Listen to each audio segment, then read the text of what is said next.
recording, and if I have your permission, this is officially the beginning of our second lesson. Today is Wednesday. August 16th, and this is our Intercultural Communication for Global Business class by Universidad, Latina de América, with the students attending our class from all around the world, in Brazil, in Colombia, in Russia, Mexico, and I am saying goodbye from Vancouver, Canada. So as I was mentioning, today we have several learning objectives.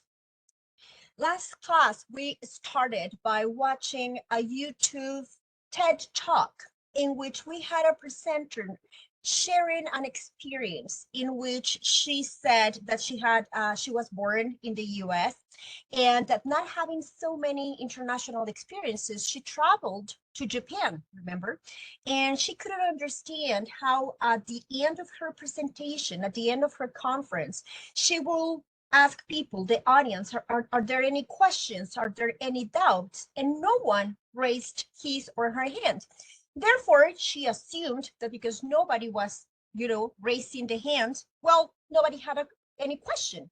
However, a colleague of hers, who of course was very familiarized with the Japanese culture, understood and asked, can I maybe ask again? And then when the second presenter asked, are there any questions? Again, nobody raised the hand. However, he was able to identify how certain people were actually looking directly at him, and that is an indication. I need to be asked if I want to participate, or if I have a question, so that I feel comfortable asking a question. And the reason why we started last class with that example is because this is real. As I have shared with you before in our previous class, I have taught classes to students from all around the world, and I have trained managers, sales representatives, teachers also all around the world. And also me not knowing when I was very young how different cultures can perceive different things, different opinions. I didn't know this. And now I understand, because now I have had, last term, I had a student from South Korea. He never raised his hand, even though I realized at the end of the class that he did have questions. I did understand, though, that in his culture, raising the hand, actually and asking a question, is seen as something disrespectful, because that means that you're not trusting the presenter, you're not trusting your professor, your teacher, your master. They have this image, this idea that the person giving a presentation has to be treated with all the respect, and raising the hand can be seen as a sign of disrespect. That's how they believe things are perceived. Therefore, I have to understand that when I am a presenter, when people in different societies, in different cultures, in different countries may have this idea that raising the hand is actually rude, well, nobody's going to raise the hand. But then again, let's focus on what is our objective when we are communicating. Our objective is, of course, to get our message across.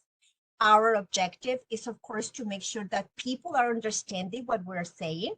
And I believe throughout the semester, we're going to be learning different ways to communicate more effectively. And this is very important, my dear students. I always tell to all my students, I don't want you to change. I don't want you to lose your own identity in this attempt to adapt to other people, or in this attempt to show a flexible attitude, because there's a certain, misconception there.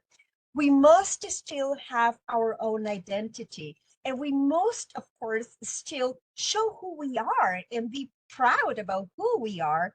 However, when we understand that other people communicate in different ways, we might be able to adapt better. And once we have expressed something, that already identifies ourselves as unique and expresses our own identity, then it might be easier for us to also understand that the reactions from our audience might be different. And that doesn't mean that they didn't understand, that they didn't like my presentation, or maybe they did like my presentation. So reactions are very different. And that's what we're going to be talking about during these classes, okay?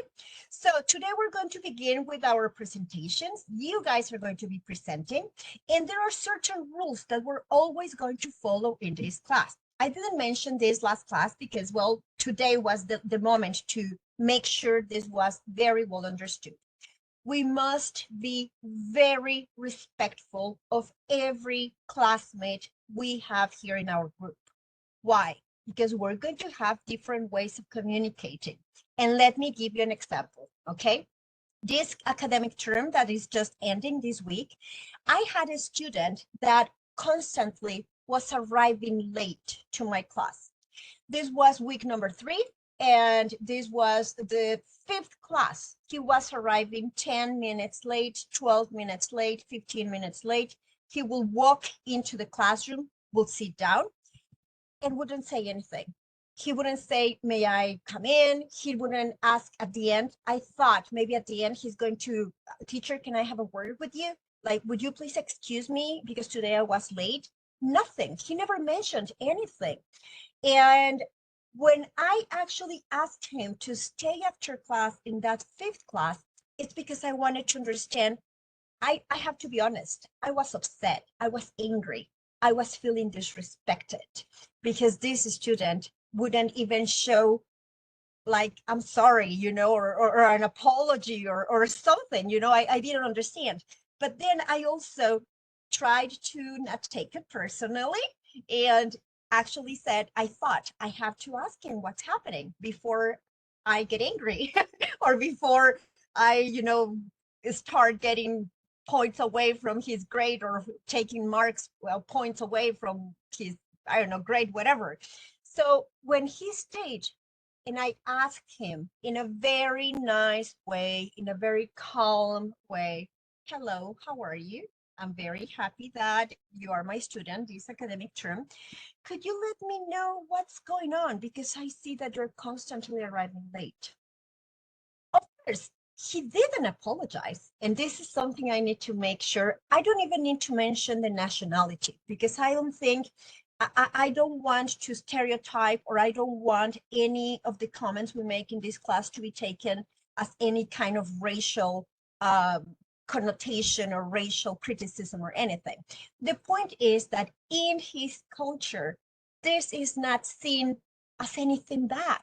You can arrive late, and that's normal. It's not even seen in a business environment as something that is, you know, not appropriate. So I had to first listen to him. He actually shared with me that he had been working 2 different shifts because he didn't have a lot of money. Of course, he's a student. And he said, I usually get home by 4 o'clock in the morning.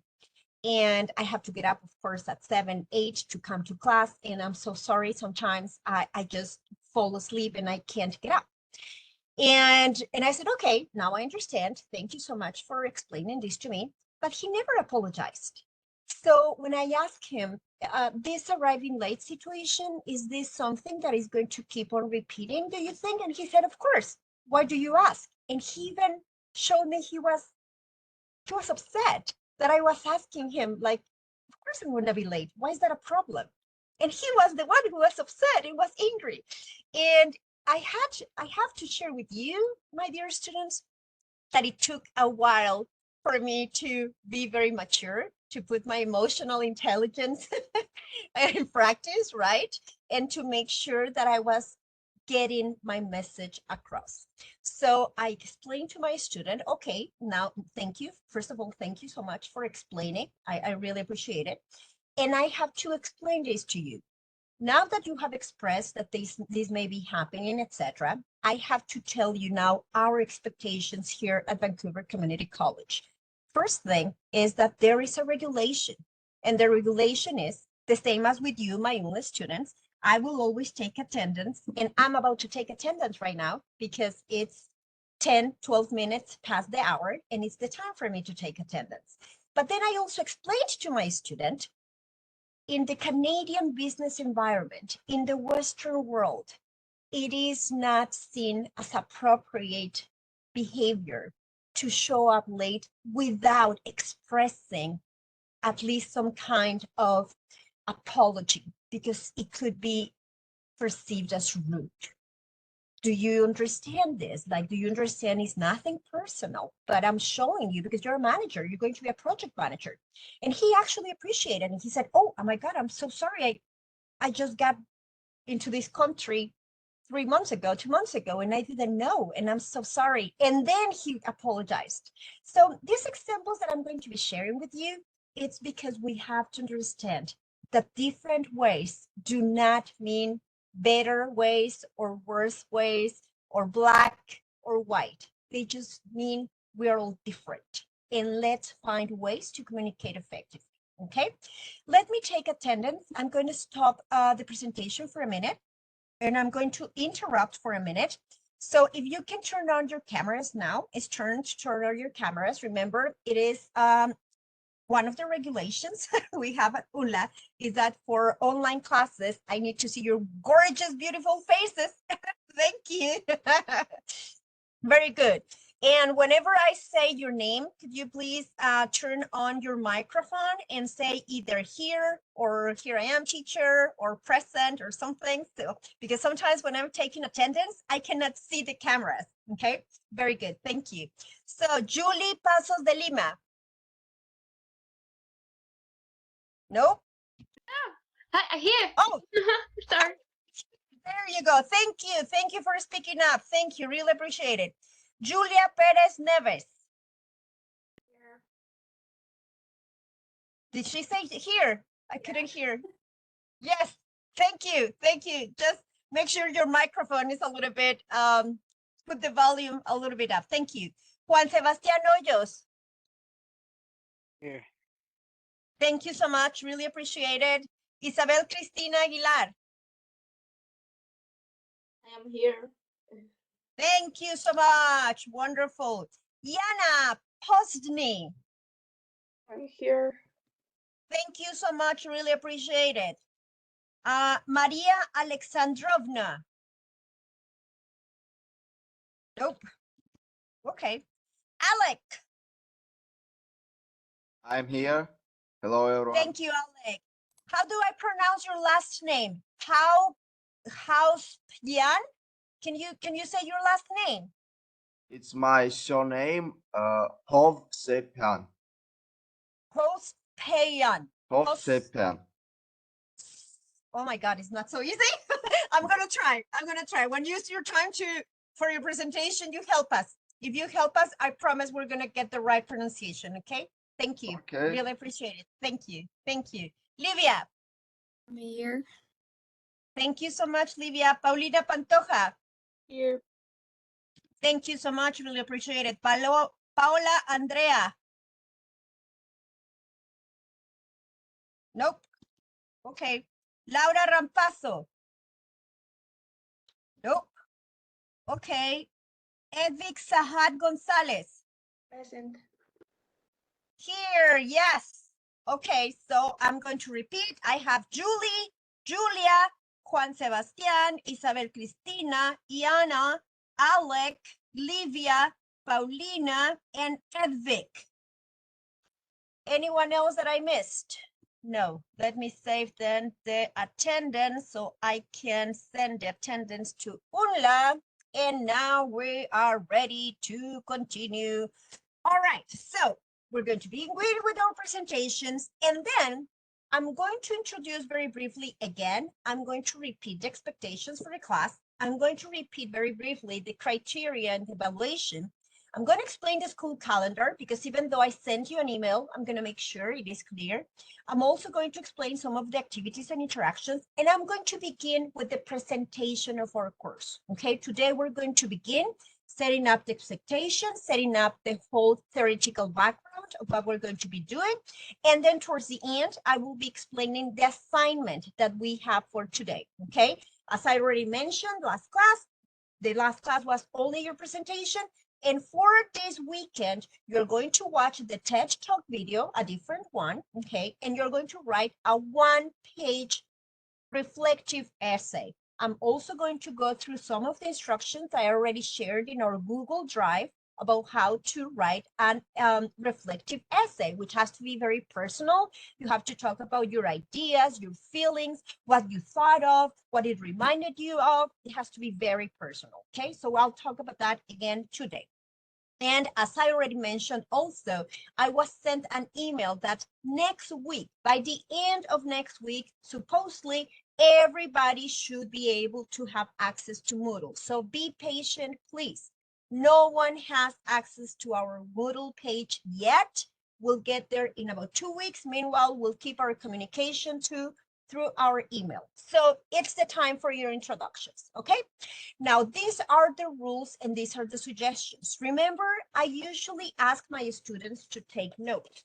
So what I suggest you take note of, please, is going to be about, in this case, if you're a listener, I suggest you take notes about what you find the most interesting about the presenter. Also take notes maybe about something that the presenter may mention that you already can realize you have in common with the presenter. Maybe also there are some differences and something that, you know what, we're going to learn to appreciate differences also as opportunities to learn something that we don't know, right? Maybe, I don't know, I like rock music and somebody likes rap music. I don't know about rap, but I'll be interested in finding out why you like rap. You know, it's an opportunity for me to know something that I don't know. So that's the attitude, right? And finally, you can write down what question you would like to know, something else that you would like to know about the presenter. Now, if you're the presenter, these are some suggestions. It's not mandatory. These are just suggestions. Make sure you speak clearly and slowly so we can understand what you're saying. Try to get close to the microphone. Make sure your microphone, the volume is up. Make sure, of course, to mention something unique or maybe mention an adventure or an experience about something that has happened to you. And finally, also share with us why you're taking this class, okay? All right, very good. So in order to be fair, who wants to go first? And remember, you only have about 5 minutes. Don't get too deep, don't worry. We're gonna have time to actually continue getting to know each other. So whoever is going to be first, I'm going to make you a presenter so you can share your slide, okay? So who would like to go first?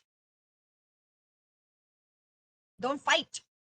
Everybody has to present. You have no way of. So who wants to be first? Come on. Very good. We're going to Alec. Then who's going to go second? Second hand. Come on. There you go. Very good, Edvic. You're going to be second. Beautiful. And then who wants to be third? Yes, very good. Julie Pasos de Lima. Yes, you're number 3. And then who's going to be fourth? Then we're going to have Julia and then Juan. And then we're going to go to Isabel. There you go. All right. And then Livia. And then we'll go to Yana and Paulina. Got it? Okay. Remind me the order because I'm going to forget. Okay. So let's begin with the beginning. Alec, I'm going to make you a presenter. Give me a minute. Okay. I have made you a presenter. Now you're going to have the option of sharing. So you can share your slide. And then I believe right after Alec, who's next? Edvic, you're next, right? Very good. Wonderful. So start getting ready. I'm going to mute myself. And whenever you're ready, Alec, we're going to be very, very happy to listen to your presentation. Let's be patient because we cannot see your presentation yet. Almost. Let's be patient. There you go. Now we can see. Yes, Alec. Okay, Now guys. Okay, I'm going to silence myself. Thank you. Can we see my screen? Okay, one moment. Yes, everything is in Russian, I think, though. Now we can see a very beautiful beach with somebody running. Okay, that's good. Sounds good. One moment, please. Yes.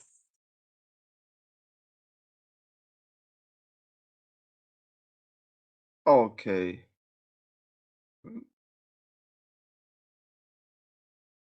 About Okay, so let's start. And I think that I will start with something very, very interesting to say about me. This is a very interesting fact. I am multicultural person. I can, it's one theoretical thing that I want to use. It was a very, very famous scientist in the sphere of intercultural communication, Richard Lewis. And he has his own triangle that we can see here. And in this triangle, he said that we have three types of cultures. We have multi-active cultures, we have line-active cultures, and we have reactive cultures. But I should mention that I am a multi-active person and I have three cultures in myself. I have Armenian culture, I have Spanish culture, and of course, I have a Russian culture. That's why I use this model to explain that I'm a multi-active person in most of ways. But sometimes all my cultures are connected a little. I think that I can be a line active or reactive culture too. But let's look first. Okay, if we're talking about my Russian culture side, of course, if we talk about language, I'm no Russian. I studied Russian many. I live in Russia 19 years. That's why I know Russian. I'm keen on history. I'm keen not only on Russian history, but also world history. But Russian history I know very good. And that's why it's another way of my connection with Russian culture. History and culture are very connected. That's why I'm connected with Russian culture too. Russian literature is another way of my connecting with Russian culture. Of course, I know a lot of Russian writers, famous poets, and that's why I'm connected with this culture too.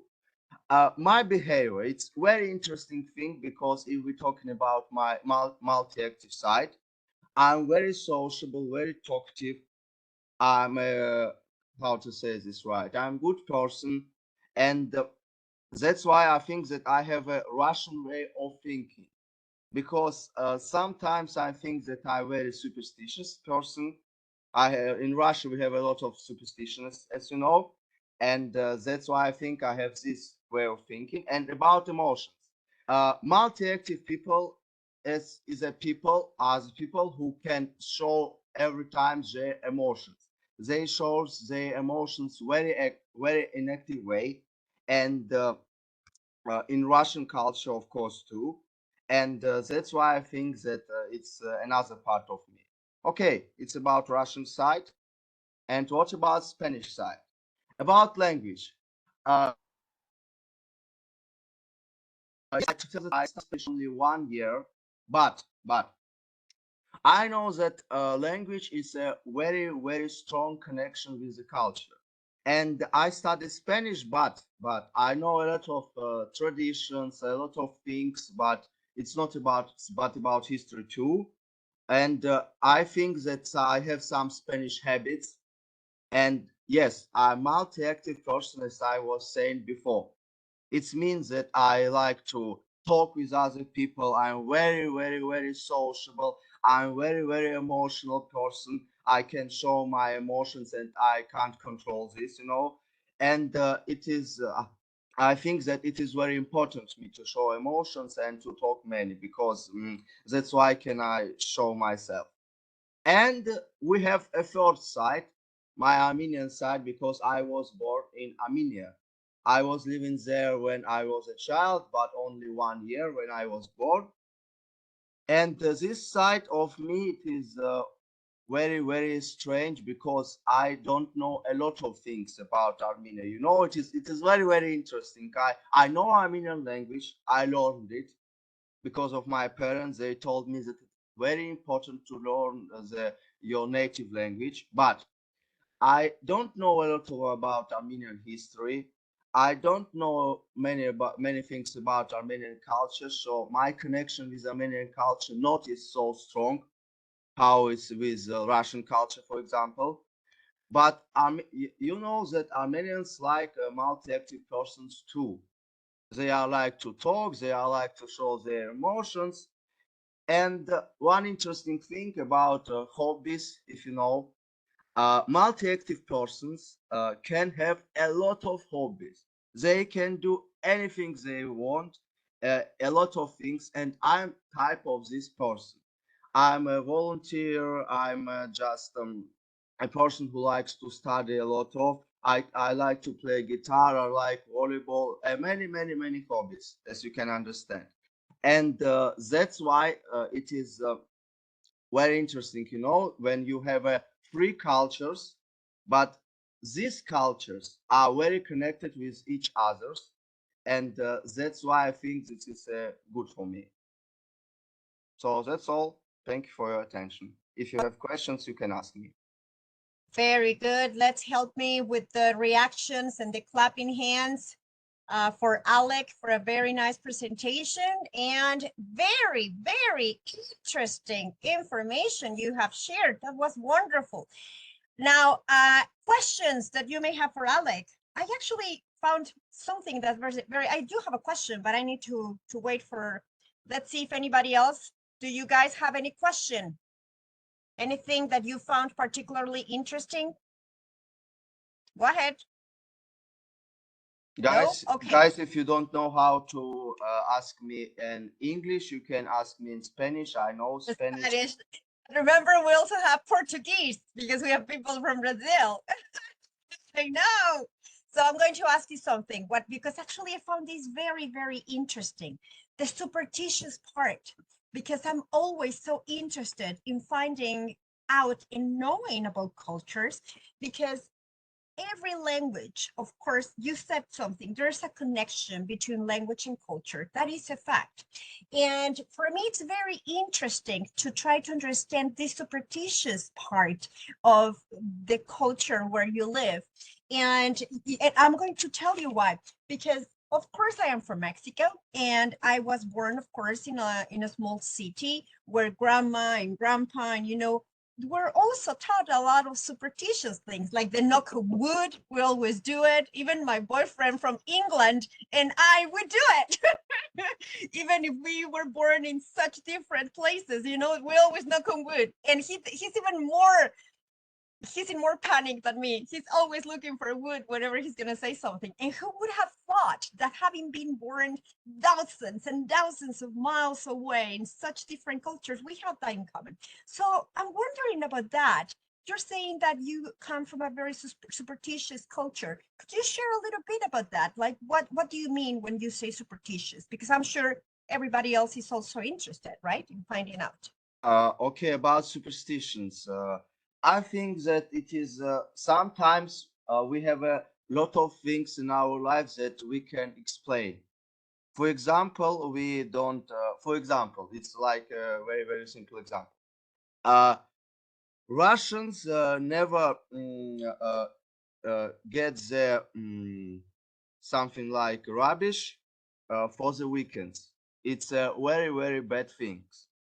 For the weekend, we never get the rubbish out because you can get the rubbish your mind and your all things.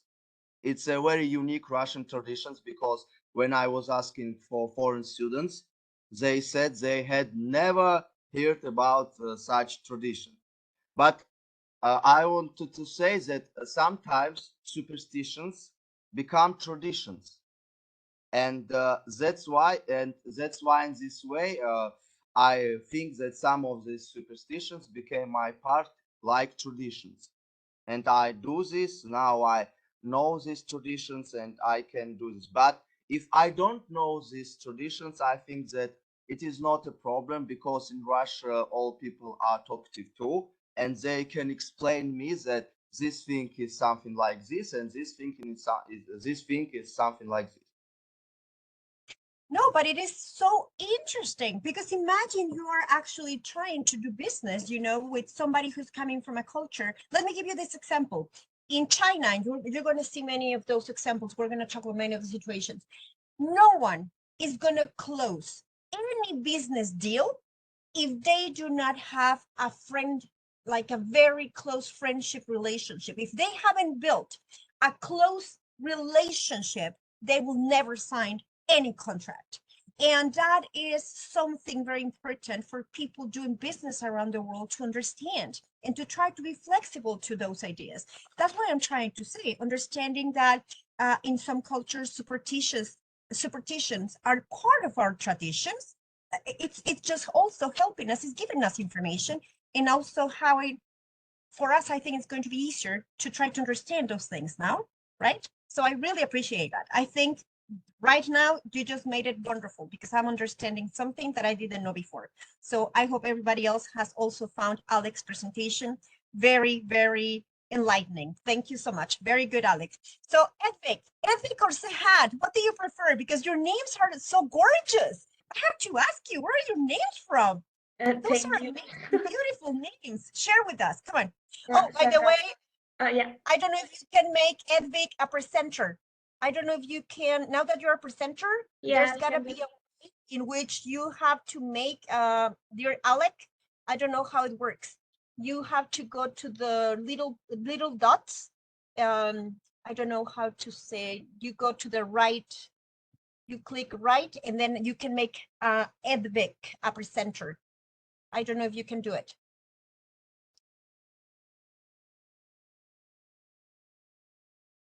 Let me see if I can make you. Oh, there you go. Okay. I have made you a presenter now, Edvic. Thank you. Thank you, Alex. Thank you. So tell us about your name. So beautiful. Go for it. Can you see my screen? Okay. So my name is Edvic Sahad, and Sahad is an Arabic name, but I'm from Mexico, and all my family is from Mexico, so it's just the name. And Edvic, it has two names, Edmunda and Victoria. This means I don't know how to explain this, but I have my grandma. Her name is Edmunda, and my other grandma is Victoria. So my mom put together two names, so that's why it's Edvic. Makes you unique, you see? Completely unique. Nobody is named like you. Yeah. So I'm from Mexico, but I live in Morelia, and I am studying at UNLA.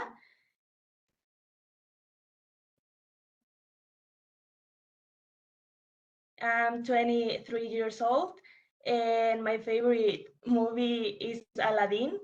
So my last birthday was about Aladdin.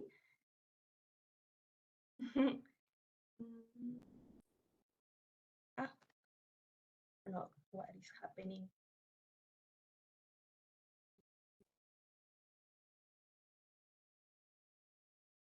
Oh, we have to wait a minute. Yes, probably you have to wait. Well, click enter. Maybe if you click enter. No, I think it's my computer. It's all right. Well, just tell us the rest while we wait, while we get to see the pictures. I have two dogs. One is Nico Chato, and the other one is Cookie. They are Chihuahuas. And what else? My favorite tradition, Mexican tradition, it's Day of the Dead, because I think it's a nice way to remember our family or friends who died. What else? I don't remember my pictures. Why are you taking this class, Edvic? What? Why are you taking this class? Because Diego told me about the class, so that's why. And I speak Portuguese a little bit, so now I'm practicing with Livia because she is living in Mexico. And so I speak Portuguese, Spanish, and English. And Last year I went to Belgium because I did an exchange. And in 2020, I think, I did my internship in Mexico City at the Pakistan Embassy. And a random fact about me is that I met Cameroon's prince. So yeah, that's all. You met who? But Can you repeat that? You met who? Cameroon's prince. Oh, Prince of Cameroon.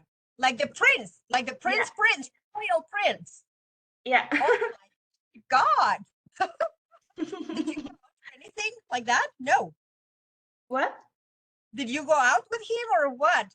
No. No, Oh, just was met. like no, it was just like in how do you say that? Like in an official event. Yeah, something like that. Okay, but nothing like a friend. He's not like your No, buddy no. or your. Okay, I understand. So, because I think you mentioned that you did your internship in the Pakistani embassy and you did one semester in Belgium. I think you also have, just like Alec and a lot of the students here, a lot of international experiences. And I'm going to ask you in some of the future classes to actually share some of those confusions that we have had because of culture. Because just as you said, Alec, or like you will share also, things that for us are normal are not normal in other places, right? And we can be seen like very weird, like this is not okay. So those are the experiences we're going to share. Thank you so much. Does anyone have any question for Evic? Nope. Okay, so I think, is it Julie? Oh, Evic, can you stop now? Oh, there are the pictures. There you go. Those are your puppies. That's Belgium, Day of the Dead. Oh, that's the prince. Yeah. That's the prince. Now I understand. It was something very, like a very official event, right? Yeah. Very good. I understand now. Thank you so much for sharing. Now, if you can, I don't know how you let go of the presentation, so I can make now Julie. I'm going to make Julie now a presenter. Give me a minute. Thank you so much, dear Edvic. That was wonderful. And now I made Julie a presenter. And then after Julie, we're going to Julia or Julia. I imagine, well, you're going to tell us, right? Julie. Thank you.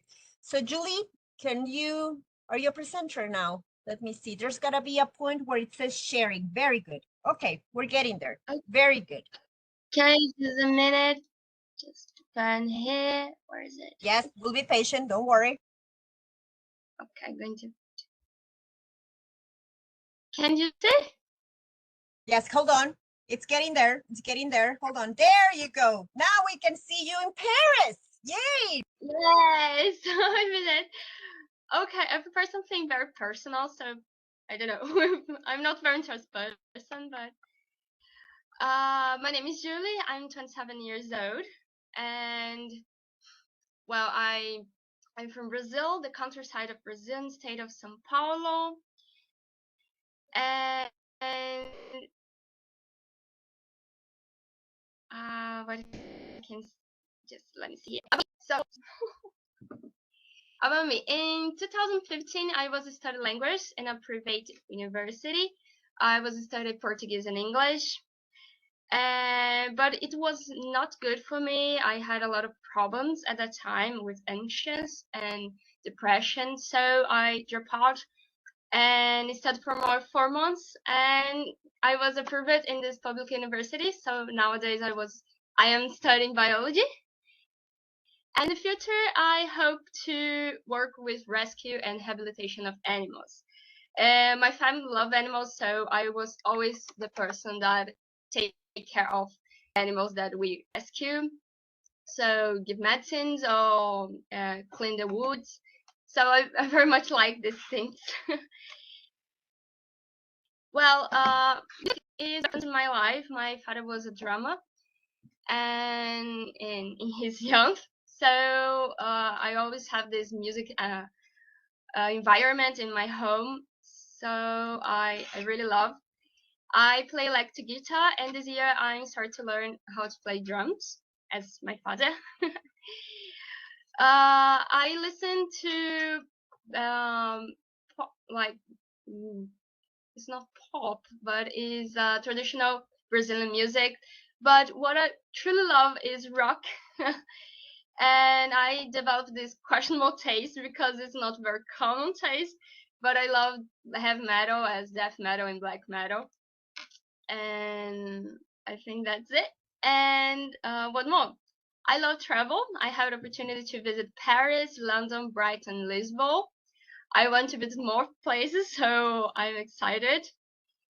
But in 2017, I did a study exchange in Brighton for 1 month. It was very good time.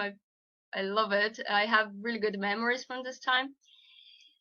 And I also could see a lot of my own country. I visit a lot of places in Brazil. Brazil is a huge, huge country. It's a continental, so it has a lot of particular countries, and it was very good. It was very good because it's really special to meet so many different aspects of your country because of this.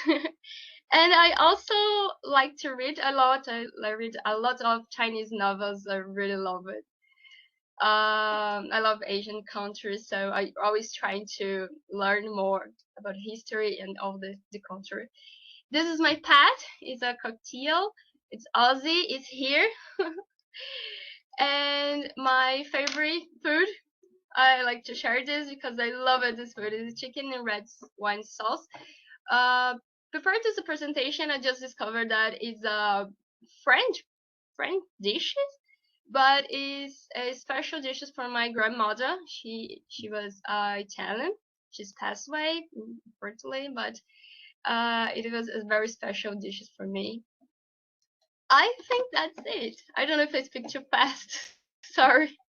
Amazing. And I'm thinking already we can have a concert between Alec and Julia because you both play the guitar. So I'm guessing we're going to have to get you to maybe practice. And let's see who else, because I imagine we also have very talented people among the rest of our classmates. Very good. Very interesting.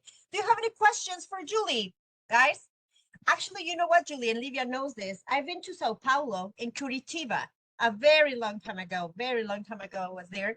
And Sao Paulo, well, it's a city. It's a big city, very similar to Mexico City. But I loved Curitiba, which is a smaller city. And I remember Volkswagen had like a whole manufacturing, like a, I don't know, like they made a lot of cars and like industry and etc. And I remember that because I was there training sales representatives.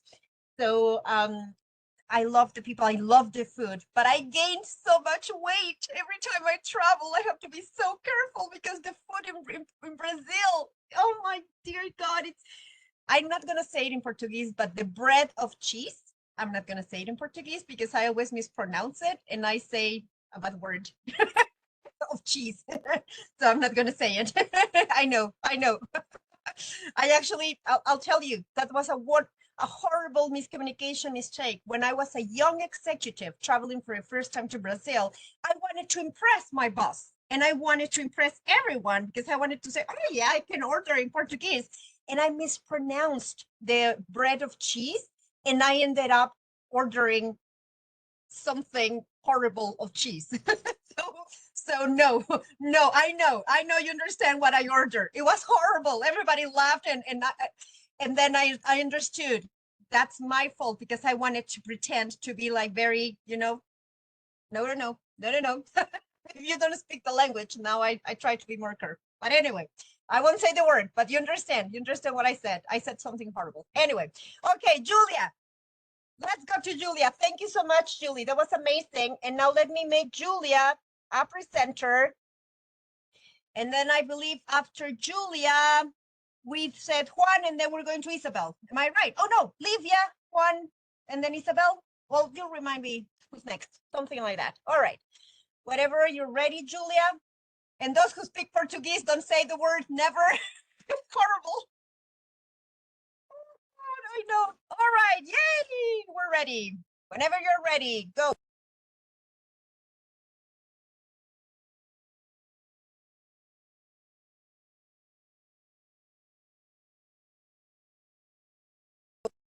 worry, don't worry. We're getting there. Now we can see WebEx. Just make small the WebEx part so we can see your presentation. Just make it small. Just make it the WebEx small. Yes. You can hear me? Oh, and your microphone. We can hear you now, but we can see WebEx. There you go. There you go. Okay. There you go. We're getting there. There you go. Very good. Go for it. Wait a minute. Okay. About me, my name is Julia. I'm 22 years old. I was born in the country of state São Paulo from Brazil. I studied psychology for 2 years during the pandemic, but now I'm studying biology with Julie at EFC. So in this photo, I visiting the farm, I guess. And this, I'm in the campus. I wanna talk about my favorite what I like to do. I like to do exercise at the gym, and I was a teacher. I teach acrobatic from circus. So this is 3 photos. So that's it. Wow, that's amazing, Julia. And I bet you have videos on the act, you know, if you're a teacher. Oh my, that is amazing. Oh my God. This I have to tell you something. I have had a lot of students. You're the first acrobat that I have in my class. I know. Amazing, Julia. Very good. Wonderful. Any questions for Julia? So interesting. You see, getting to know people from all around the world, we get to learn so many things. Very good, Julia. Thank you. Now, remind me, is it Livia, Juan, or Isabel? Who's next? Isabel. Isabel. Yes, I'm going to make you a presenter now. Here we go, my dear Isabel. The next was Livia. Yes. No? Okay. Don't worry. Go, Isabel, and then we'll go to Livia and we'll go to Juan. Okay, it's not a problem. Okay, Isabel. I already made you a presenter, I believe. Okay. Do you see my screen? Not yet. Not yet. Give it a minute. Okay, it's getting there. Yes, now we can see your screen. Very good. Go for it. Okay. Hi, everyone. My name is Isabel, and I am from Cali, Colombia. I am 18 years old. In this moment, I am studying social communication and journalism. And okay, when I was 9 years old, the doctors told me that I have thrombocytopenic purpura. Okay, I am a outgoing person, very outgoing. I love the people. I love sharing in my social networks my days. I love stay with my family. I am very familiar person, and I love celebrate the tradition of Colombia with my family because always get together and we prepare food and we listen music, dance, everyone. Okay, in this week I was in Dominican Republic. I love travel around the world. I love the beach and I love the sunshines because I always think that the sunshines my grandfather gave me. In this week I was presenting in the radio, in the stereo of my university, and this week because I like it. I like go to the restaurants. I like really like the brunch, and I don't know. Yeah. Very good. Wonderful. Oh my God. You see, everything is so interesting. I don't know if you have any questions. Yes, let's give her a lot of hands, virtual hands. Thank you so much. That was wonderful. Now, hold on. You were sharing that you have something called porpora. Is that like a, but are you okay? Do you feel okay? Like you, I don't Yes, want okay. you to feel sick. It's a disease that attacks the blood and the platelets. Sometimes I am weak, and every time, or it's very, very frequently that I have bruise or purples in my. Yes, yes, See? So you have to be very careful. Like if you bruise very easily, yes, if you, I don't know, if you touch something, you get bruises very easily. yes, I see. But you're not in pain or anything. yes. For example, before was very sad because I felt very bad with my body. But Oh, in this moment, I love my purpose. yes, I Yes, know. And I'm so happy you have learned to embrace it yes, because all those things that at the beginning may seem like, you know, actually, those are the things that make us unique. yes. So good for you. Good Sometimes for you. I draw under my Yes. purpose. Yes, Thank you for sharing. You know what? Because also, to tell you the truth, I didn't know that, and I'm learning, and also you're helping us understand and be more empathic towards people who may have also this condition, right? yes. Very good. Really appreciate sharing. Thank you so much, dear Isabel. We really appreciate it. And now let's see who wants to go next, either Livia or Juan. Thank you so much. Really appreciate it. Juan, let's go with Juan and then go with Livia. Very good, Juan. Give me a minute. I'll make you a presenter. Okay, that's fine. Yeah. Very good. Give it a few seconds. I think you're a presenter now, dear Juan. Whenever you're able to connect, go for it. All right.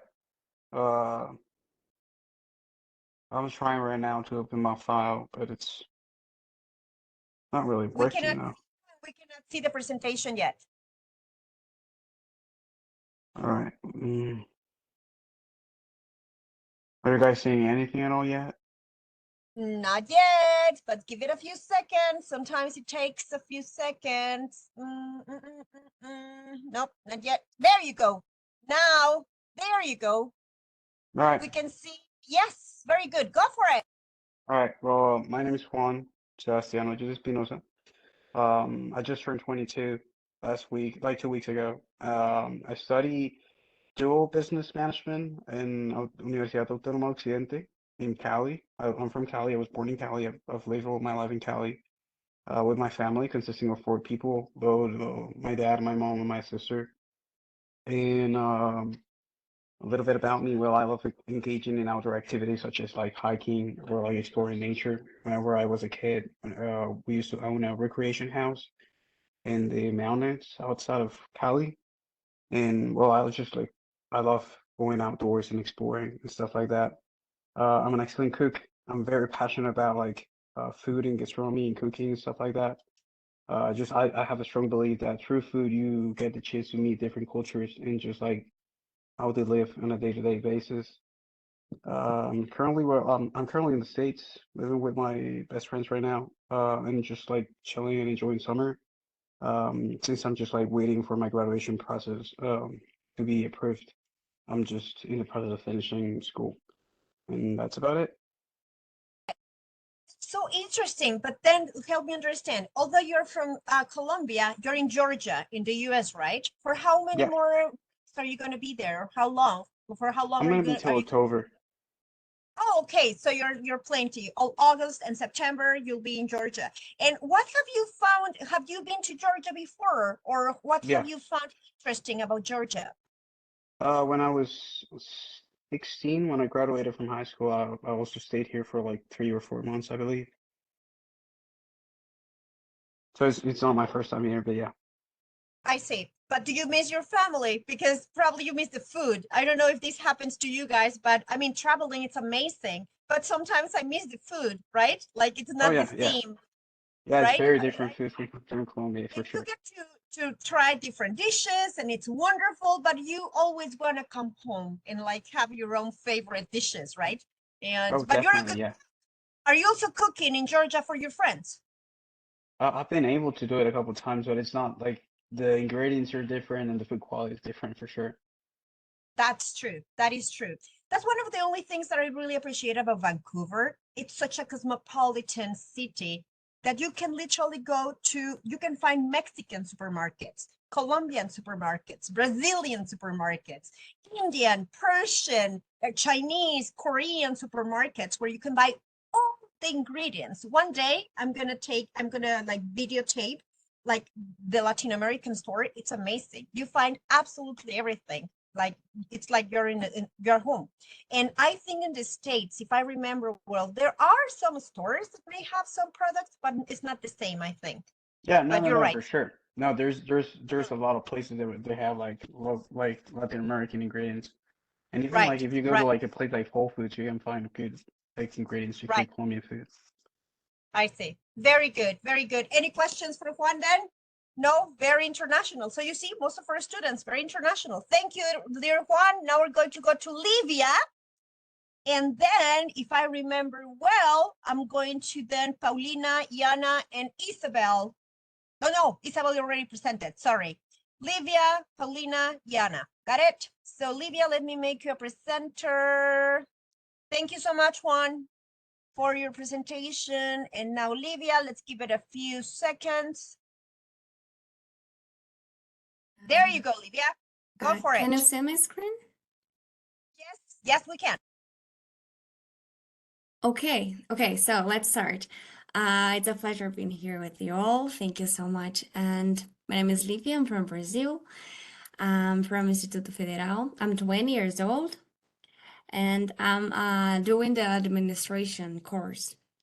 For me, it's like an art. I don't know, I'm passionate about everything that is related to administration. And as you can see in the picture here, I don't know if you can see actually, but I'm like little, very, very little here.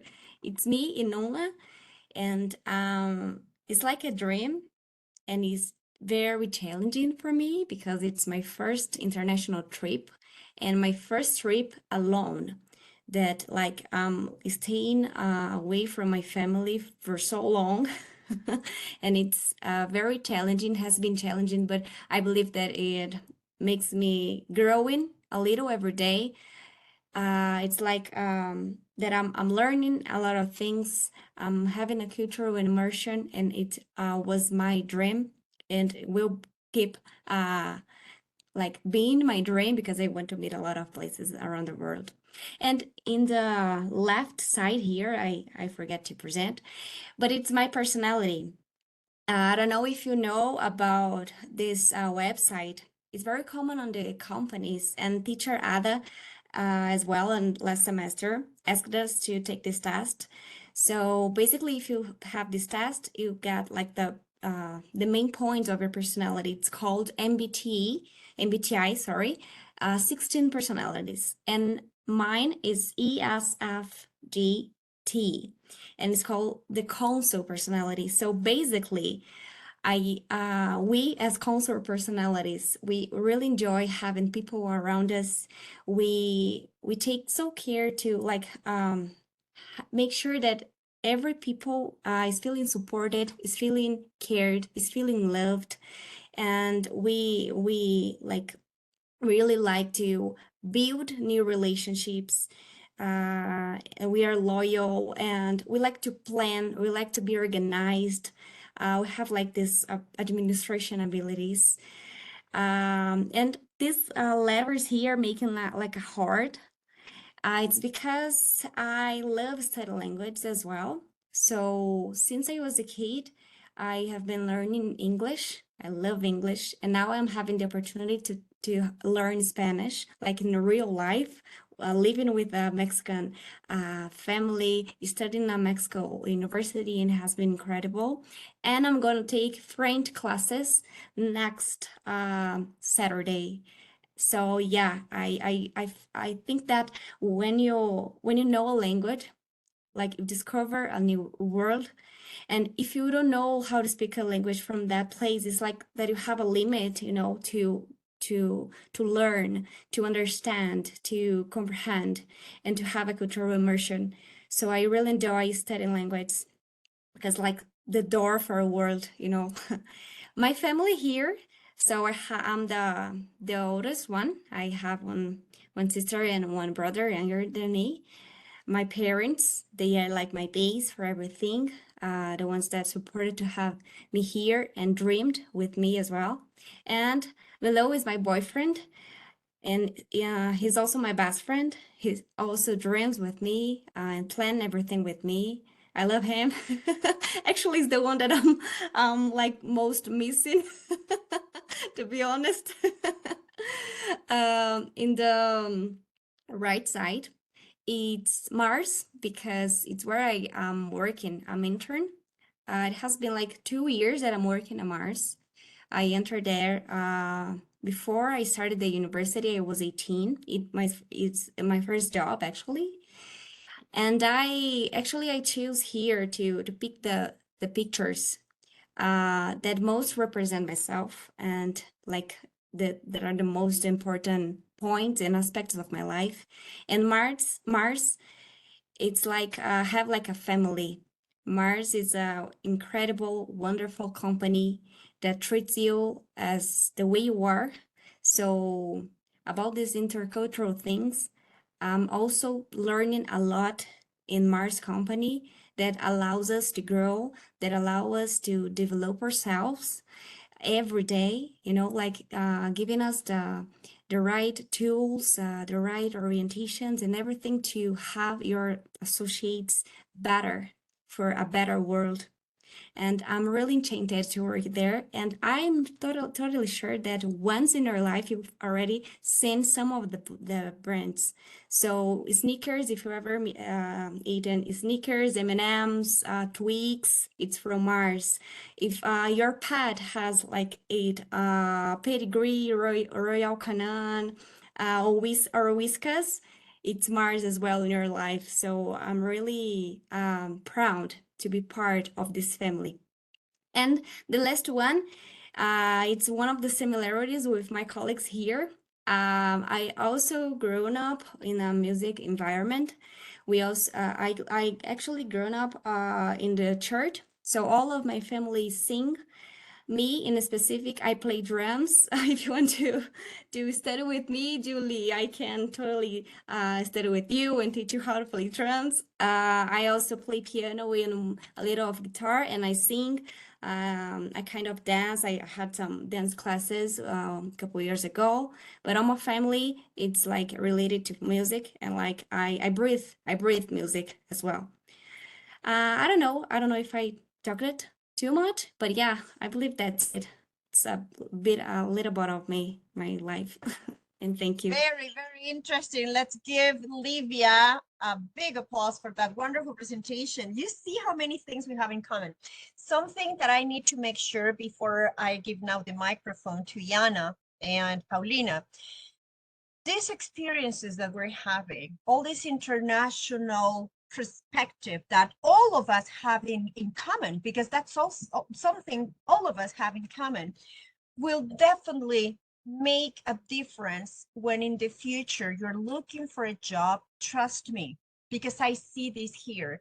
The more intercultural experiences you have, the more global mindset you have, they understand you're going to be more flexible. They understand you're going to be, it's going to be easier for you to adapt to any type of circumstance because we're more creative. Our critical thinking, creative thinking, and even problem solving skills are more developed because we learned to deal with different people. So I am so glad we all have that in common, guys. And I'm so proud of all of you guys.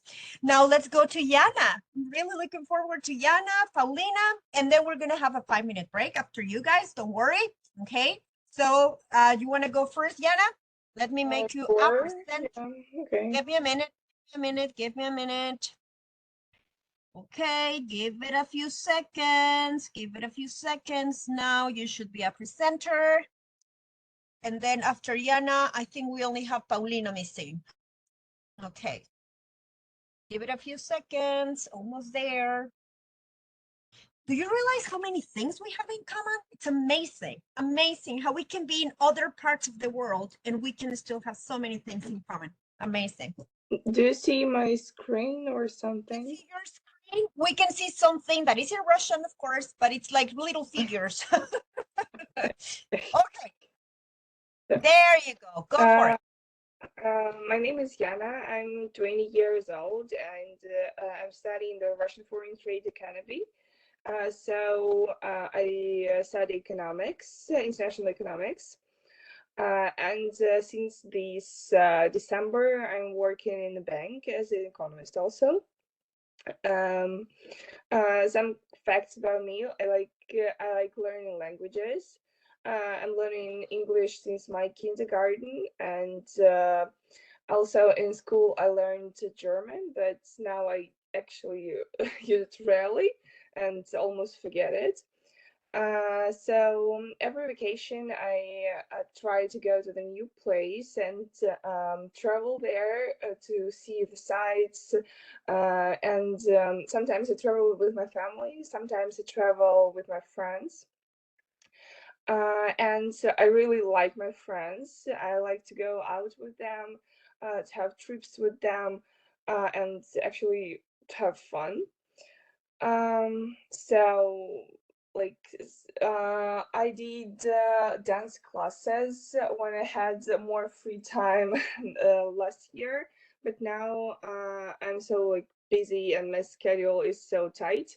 So actually now I'm just study and work, and sometimes go out with friends. So that's it. What I have. Very good. Yeah. Now you're saying that every vacation you go to different places. Can you share with us some of those places that you have visited in your vacations? Actually, I returned from Egypt a couple of days ago. And before that, I was in Bahrain. It is a small island near the Saudi Arabia. So it was recent month. So when I was younger, I traveled almost with my family, and now I more travel with my friends. Wow, but then you've been to very fantastic places, right? That's wonderful. Yeah. Wonderful. Wonderful. Very good. Any questions for Yana? So interesting. Very good. No, okay, now let's go to Paulina. Yay! Let me make you a presenter. Now let's wait for a few seconds. Give a few seconds. Now, Paulina, you should see very soon. And yes, we're about to see your presentation, dear Paulina. Give it a few seconds. There you go. Yes, Okay. perfect. Well, I'm Paulina. I'm 22 years old. I'm from Morelia, Michoacán, Mexico.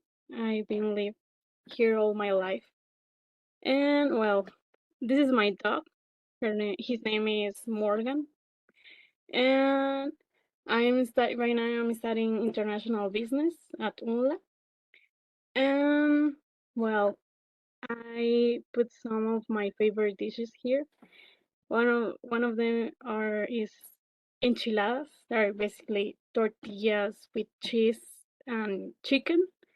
And the other one is gazpacho. That is fruit with cheese and chili. And I put here also the Cathedral of Morelia. That is one of the most important buildings here in Morelia, and I really like to go to the downtown and take photos of the cathedral and spend some time with my family at the downtown. And also I put this image here because I like to learn different language, and I would like to visit different countries also. And as a hobbies, I like to swim, and also I like to work out. I really enjoy to lift weights. That makes me feel strong and good. And I put this image about the Day of the Dead, and it's one of my favorite traditions. And here in Michoacán, in Morelia, it's something really cool and beautiful, and you have to come here and see it by yourself. Yes, and that's it. Very good, dear Paulina, and you're absolutely right. Day of the Dead, for those students who are in Colombia, in Brazil, in Russia, Morelia is one of the best cities in the whole country in which Day of the Dead is celebrated in such a magical way. That's exactly what I was sharing with Livia, that next year I'm taking Mr. Jenkins to the Day of the Dead celebration. We're traveling on a Friday and we're coming back on a Sunday. We don't care, but I need him. I need him to see the Day of the Day celebration in Morelia because it's so magical. And a lot of people think it's actually superstitious, but for us, it's not superstitious. For us, it's a celebration of life because everything is a party. It's actually a party. You're going to see nobody cries. Everybody's so happy to welcome our family back because we actually believe that day our deceased family comes to visit us. So it's a day to celebrate. It's amazing. We'll talk about it when the Day of the Dead is getting closer. Okay, let's take 5 minutes, guys.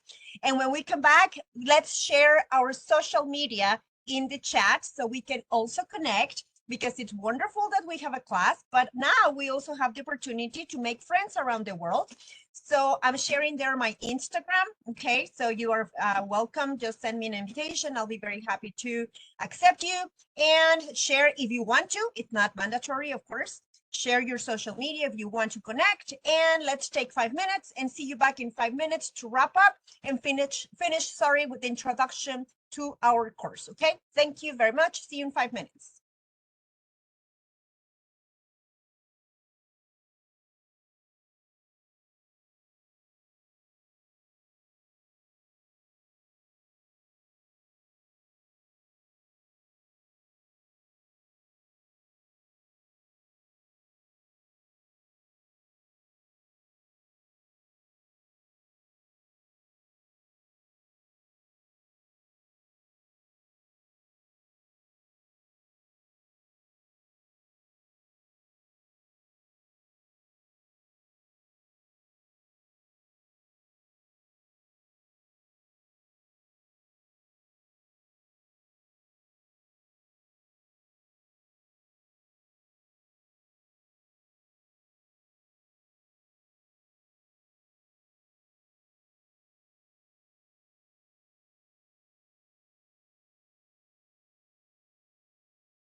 Okay, guys, we're back now very quickly. We're going to very quickly repeat some of the information that we shared in the last class. I'm going to go through it very, very briefly. And before we continue, also, I really appreciate your introductions. They were amazing. I took so many notes because I think I can learn so much from each one of you. And what I admire in all of you, and I think most of you probably are going to agree with this. I am so happy and so glad always to be able to connect with such talented young people like you. I am so proud of you. And I am sure during this journey we're going to have together, Please don't you think of me as your teacher just because you think you can learn from me. Actually, I'm here to learn from you. And I hope you also give me and give the rest of the classmates the opportunity to learn from you. So anything you want to share, any new idea, any different vision, different perspective, I want you to feel free, to feel, you know, your opinion is always going to be respected in this classroom, and your vision and your perspective, even if we agree with it or not, is going to let us also understand different visions from other people who may think differently than how we think. And I think that's the wonderful part about trying to connect through this type of international experience. So and just to wrap up also, let me finish with the presentations because I think I did mention this a little bit, but this is, you're going to find this very funny. Mr. Jenkins and I met 8 years ago in an international teacher training in Oregon State University. We were being trained as World Peace Game facilitators, just as many of you are volunteers and many of you are helping either volunteers with associations around you or helping with lost animals or with Save the Forest and those things. Well, Mr. Jenkins and I believe also in education, and we are facilitators for the World Peace Game. The World Peace Game, it's an association in which we deliver this game with children from usually 4th, 5th grade until college students, in which they have 1 week to solve most of the problems of the world in a real simulation. It's a game. And that's where we met, Mr. Jenkins and I, 8 years ago. However, it was 3 years ago, in the middle of the pandemic, when we reconnected again. And I was in Mexico and he was in Seattle. And that's when we reconnected. And now, because I'm in Vancouver and he's in Seattle, we are 2.5 hours away from each other. So he drives over here once in a while. I get home. I drive home also every 2 weeks. That's why sometimes I'm going to be connecting probably from Seattle, from our house in Seattle. But I don't have children. He doesn't have children either. Remember last time I told you I have failed so many times, so many times more than you have, because I have 2 failed marriages. He also is divorced 2 times, just like me. So it's not something that I wish, of course, for anybody, because right now we're fine. But it is sometimes painful to go through all those situations in which, of course, you get married because you think you're going to be with this person for the rest of your life. But that's why we don't want to get married again, because we haven't been very lucky at being husbands and wives in the past. So we're very happy boyfriend and girlfriend. We travel around the world, as I already told you.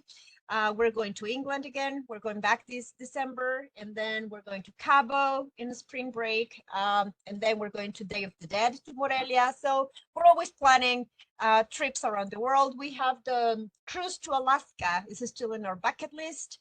So as you can see, we work very hard. We save a lot of money so we can travel.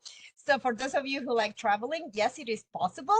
Just make sure, you know, if I could show you what I eat, I got hungry with all of you sharing your favorite dishes, and I could see all those enchiladas, and I could see all those beautiful, wonderful, yummy dishes. From Monday to Friday, I eat salad and tuna fish. That's it. That's my food from Monday to Friday, so I can save money and I can go travel around the world. So anyway, as I already mentioned, your very quick reminder, you already know the rules are in the presentation. I'm not going to repeat them again and again.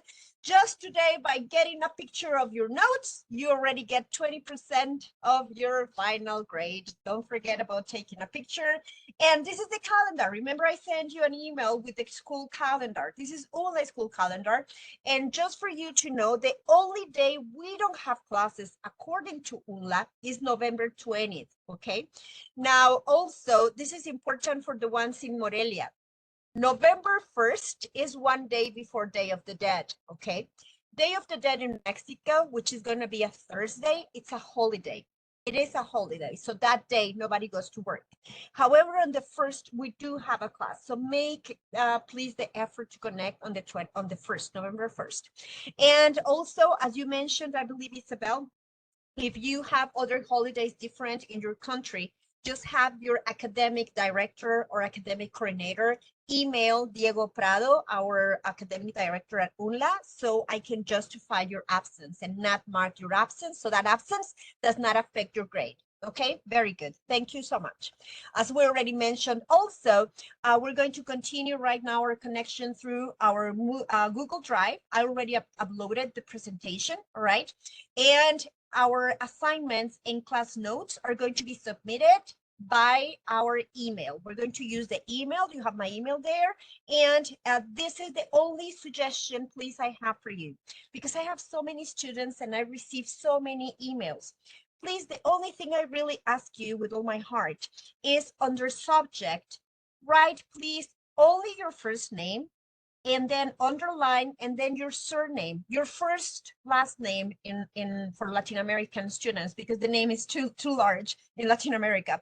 So just the first surname, and then write week 1 first assignment, O2023, or week 1 class notes, O2023, because that way it's easier for me to register, of course, your assignment while we all move to Moodle. Once we move to Moodle, then on Moodle it's going to be easier because I just grade your class notes and your assignments on Moodle automatically, and then automatically we get your grade. But meanwhile, we're going to keep having our communication through internet. And I appreciate, I believe somebody already submitted the assignment. I really appreciate it. Thank you so much. It's okay if you already submitted it, dear Juan. Don't worry. If you want to check again, don't worry. I'll give the instructions later, okay, about the assignment. Now, let me continue. We already said the comfort zone, the book, you also have the book, and let me begin. Let's begin officially today with a very brief introduction about what intercultural communication for global business is going to be. What we're going to try to see is to present, and even for those of you who have been my students before, everything is going to be presented now from the communications perspective. Okay, so this is important because even though we're going to talk about cultural differences, of course, cultural perspectives, similarities, differences, our course is going to be specifically focused on communication as the foundation for all management and global leadership. Okay, so we are going to probably review very briefly some of the theories of communication, very briefly. I'm not going to get too much into it, but we need to understand more than the sender and the receiver, things like the filter. You remember that because most of you have already taken communication classes, but we're going to review that. The filter becomes different and becomes multidimensional when we're talking that this filter involves cultural differences, because those filters may change the way we perceive the message. And that's exactly why we're going to focus in the communication part. Now, to continue with this, we're going to review the theory of intercultural communication, and we're going to use a lot of case studies, as I already mentioned. We're going to do a lot of practical applications in real workplace scenarios. The purpose is to give the learner, to give you, my students, the essentials for communicating and engaging effectively in a globalized society. As we all know, the more interconnected we are, and just because we're having this class via internet live, 20 years ago, we couldn't have imagined that this could be a normal way to take a class. However, there's something we also learned in the pandemic. In the pandemic, many countries actually became scared of globalization because they realized that the more they realized in other countries, once the pandemic hit, they became in much more problems when they didn't have enough food, enough raw material, enough sources to feed their own people. And we understood in many cases that globalization sometimes makes us dependent of other countries and nations. And a lot of countries after the pandemic are becoming more national oriented. And this is actually what's happening to Canada. And I'm going to share that with you also in some of the future classes when we analyze this nationalistic and globalized vision that different countries have in the world at the moment. Because once we understand that, we're going to understand where people comes from.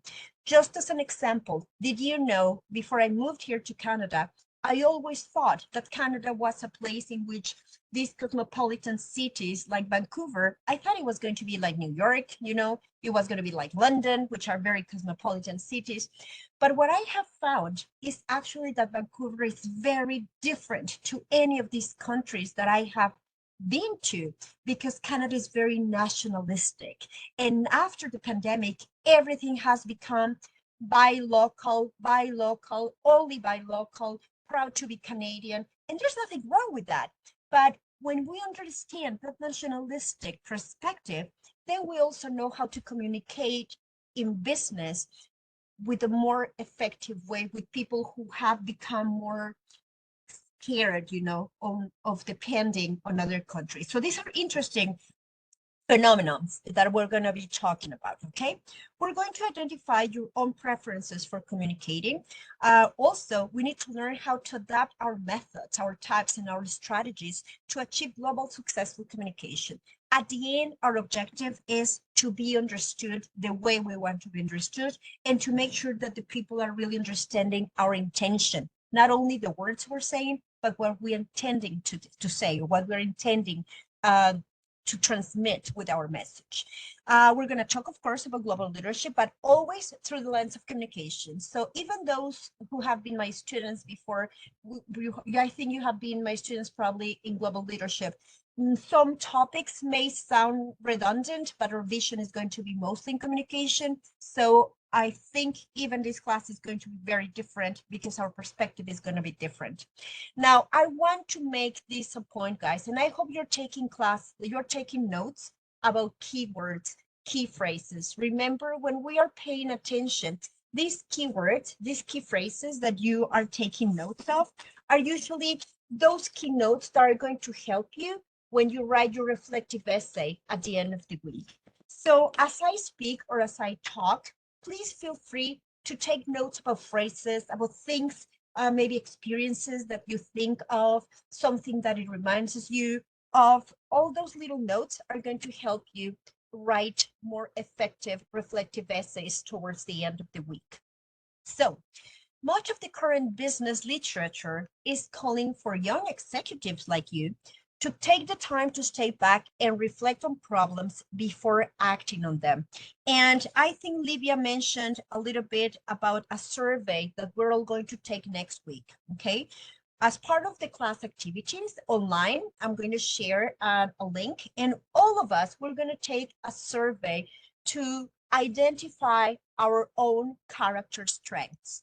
Once we identify our own character strengths, we all have the 24 character strengths, but the different percentage of which character strengths we feel more identified with makes us unique. And once we know those characteristics in ourselves, it's easier, of course, to then shape which is the goal in the future that I want to still develop. Which is it, maybe a skill, maybe what is it, something that I still think I have an opportunity of improvement. And we're going to be doing that a lot during this class.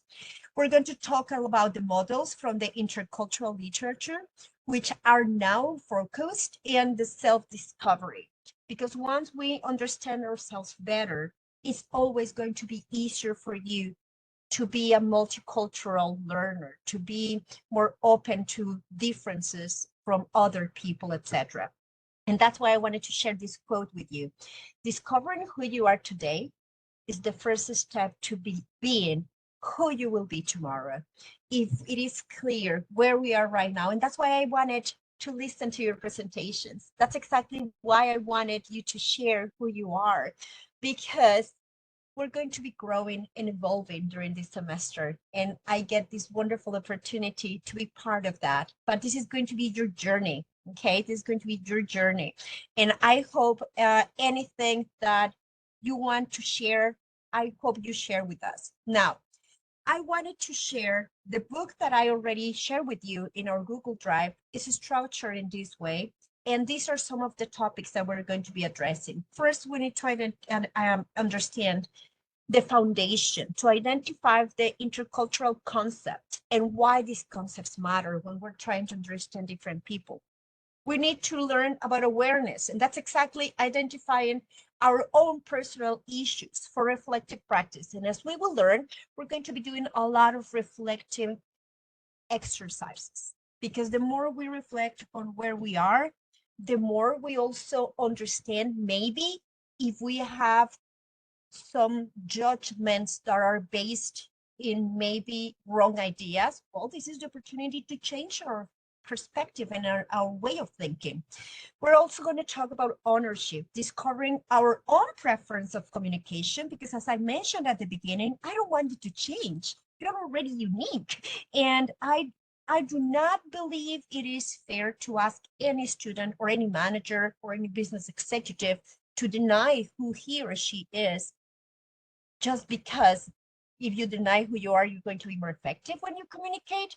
No, because then you lose yourself in the whole process, and that's not the point. You need to be aware on who you are, be aware of your preferences for communicating. As you said, some of you are more introverts, some of you are more extroverts. And even when you like traveling and knowing people, we all have different ways, you know, of expressing who we are, how we feel comfortable, etc. And that's what we have to learn how to accept in others. Others do not have to adapt to us all the time. And we also have to make peace with that sometimes. We're going to talk about a lot of practice. And as I already mentioned, we're going to apply a lot of concepts, and we're going to talk about real life situations.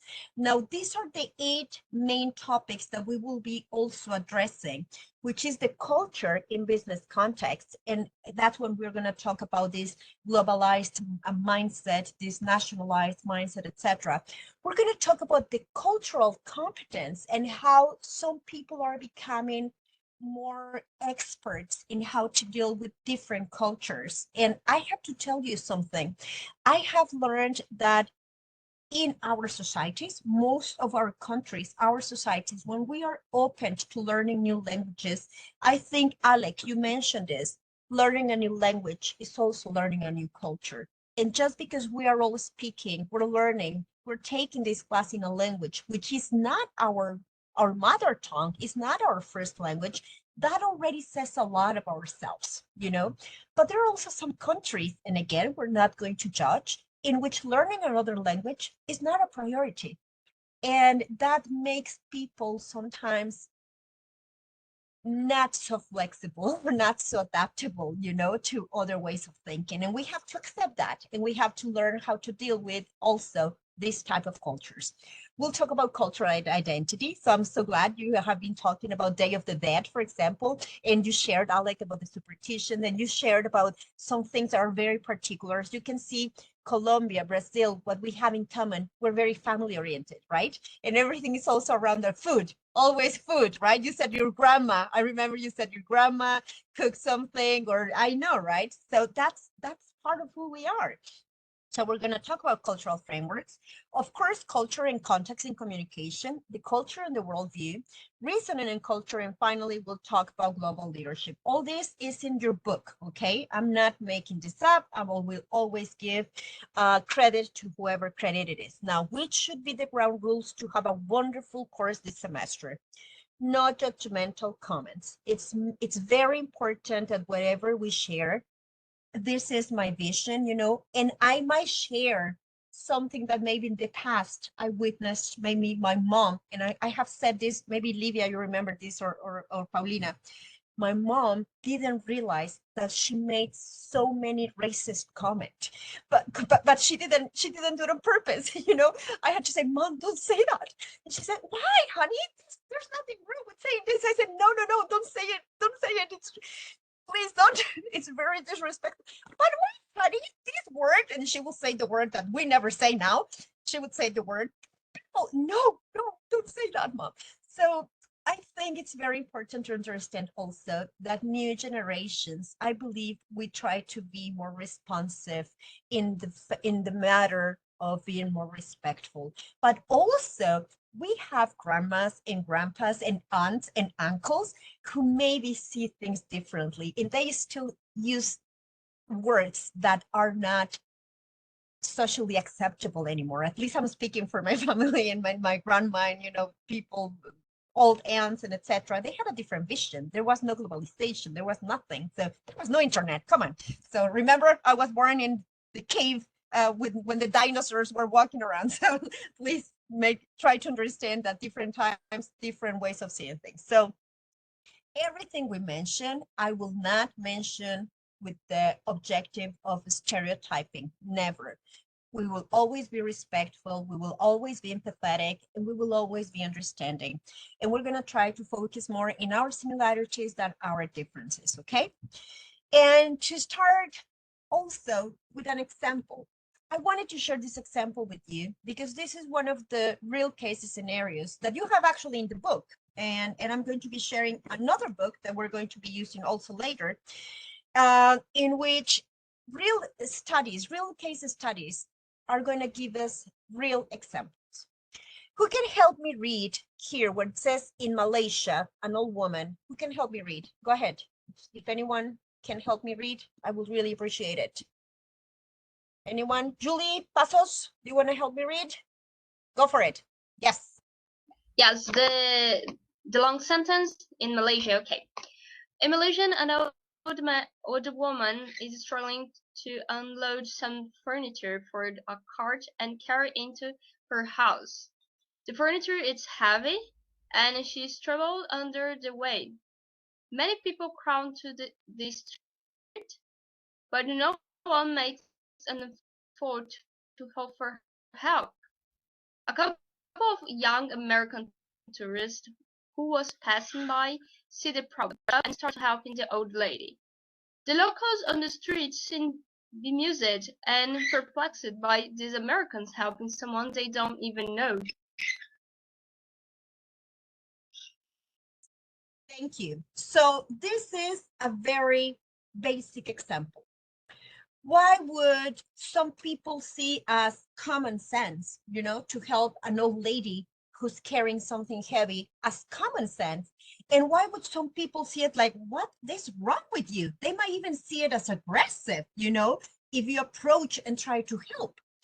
So in order not to judge, we may be able to say, you know what, in my education, in my culture, I think I can relate to the Malaysian people. Why? Because maybe in my culture, if you approach a stranger, it's actually dangerous. Am I going to get robbed? And am I going to be, in Mexico now with so many things, happening about the insecurity and things, I don't even know, should they feel comfortable if I approach to help? Whereas in some other cultures, you might say, no, I actually feel more in the young American tourists trying to help, because that's how in my culture, in my country, in the little town where I grew up, that's how we did things. Or in my culture, honestly, we wouldn't do anything. And that's not seen as bad or wrong or white or black. It's just different. So we're going to be analyzing a lot of these situations, guys, because understanding other visions and other perspectives is also going to help us to be less judgmental, to be more empathic, more understanding, and to develop our own emotional intelligence without reacting, but understanding, okay? Finally, do you know any similar situations, any similar stories where cultural differences may have caused some confusion? And those stories that you have, guys, are those stories that I would like you to write about, just maybe some keywords, maybe some like, oh yeah, this happened to me in Paris. When I was in Belgium, this happened to me. When I met this foreigner who came to Morelia and visited, I remember this. Just write down little words, because that's actually something that I would like to share with the rest of the class in your reflective essay. And now I'm heading towards the end of today's lesson. And I'm going to write now, and I'm going to explain, what is it that we're supposed to do? As I already mentioned, we're going to watch a video, a TED Talk called Cultural Differences in Business. And Valerie Hooks, actually, she's going to explain something that happened to her a few years ago. And my suggestion is that while you listen to the video, you take notes also in your notebook about keywords, about maybe key phrases, or something that might remind you of maybe one cultural experience that may have happened to you, something that maybe made you confused, something that either the video or you thinking about one personal experience makes you think of. Now, in our Google Drive, I have shared some instructions about how to write a reflective essay, but don't get so tied into following in a very strict way exactly what the instruction says. What I usually recommend is while you are writing a reflective essay, begin with an introduction. Like, you know what, when I was watching the video, some thoughts were coming to my mind, and what she said reminded me of this. Her experience about this, I was able to link and connect that with this that happened to me, or this that happened to my dad, this happened to my brother, to my boyfriend, etc., etc. Body of content, maybe 2 or 3 paragraphs, and towards the end, you come up with a conclusion. So to conclude, the topic is cultural difference in businesses, and being this my first reflective essay, this is what I believe, this is what I think I can learn, I think I have learned, I don't know, maybe I still have questions, of course. So that is the objective of a reflective essay. It's not you, I don't want definitions, please. No copy paste from nothing, no chat GPT. This is something personal. So make sure I read it and I can tell this was written by Juan, this was written by Isabel, this was written by Julia, this was written. Why? Because it's personal, right? And you're going to send this assignment to my email, and the deadline is Sunday, midnight, Mexico City time. You can send it, of course, tomorrow. You can send it the day after tomorrow. Just the deadline is Sunday night, because I usually use Monday mornings before our class to send you the feedback for our reflective essay. And I usually mention some of the reflective essays comments into the following class. All right? Any questions about the assignment? You can raise your hand if you have questions or doubts. I imagine you're going to try it. Don't worry. There's no way to get it wrong. The only way to get it wrong is not trying. Got it? Just make sure no definitions, no concepts, no, it has to come from your heart. Write it down. I need to write from my heart. Are the instructions clear, my dear students? Yes? Very good. Well, if there are no more questions, I would like to leave you with this final reflection. The irony of the human condition is that we are so focused on reaching some point in our journey, some happiness, some goal. When I graduate, when I get married, when I come back to my country, when I move out of this country, when I get that job, when I blah, blah, blah, blah, that we seem to forget that the journey itself, it's exactly what's happening right now. And this is what we must be enjoying every single day of our lives. It is every day, and it is the journey. It's not necessarily about reaching that goal. Of course, that goal is going to help us keep going, right? But do not forget to enjoy every single day, because every single day, my dear students, is already a gift. What you have right now, there are millions of people around the world who wish they could have half of what you already have. So make sure you are grateful, make sure you are thankful, and make sure you are always able to appreciate every single day. Got it? Very good. Thank you, and see you next class. It's been my pleasure. Thank you. Yes, Ale, you can ask your question. Yes, I have one question about essay and about conspects. We should write essay from the hand or using some electronic like Word? Very good question. Okay, you can write in Word if you want. You can send me, if I understood your question, let me see if I understood your question well. You're going to write from your heart. Usually it's 1 page, no cover page, no title, no nothing. Okay, no APA references, no academic nothing. Yes, don't worry about that. That's not that kind of a class.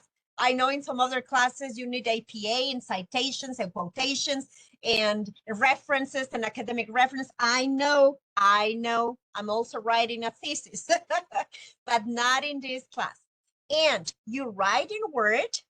If you can save it on PDF, dear Alec, I would appreciate if you can submit it in PDF, okay? PDF format is preferable, but you can send it in Word with no problem. However, PDF is international, it's worldwide, it's accepted everywhere, and it's easier for me to open and read your document. Don't worry if it's double space, single space, Times New Roman 12. Don't worry about that.